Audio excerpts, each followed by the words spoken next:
12ನೇ ಶತಮಾನದಲ್ಲಿ ಅಣ್ಣ ಬಸವಣ್ಣನವರು, ಬಸವಾದಿ ಶರಣರು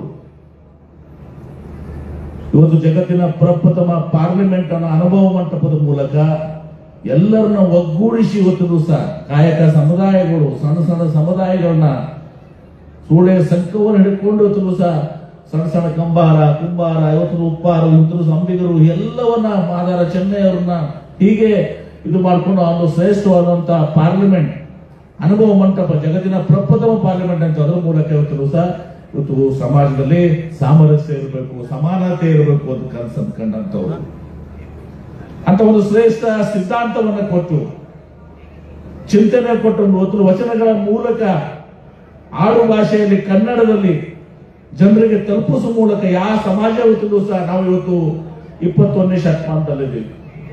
12ನೇ ಶತಮಾನದಲ್ಲಿ ಎಷ್ಟು ಕ್ಲಿಷ್ಟಕರವಾದ ಸಮಯ ಇತ್ತು.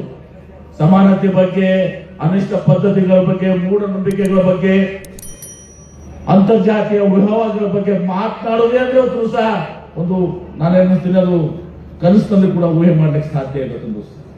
ಅಂತಹ ಸಂದರ್ಭದಲ್ಲಿ ಇವತ್ತು 12ನೇ ಶತಮಾನದಲ್ಲಿ ಚಿಂತನೆ ಮಾಡಿದಂಥವ್ರು.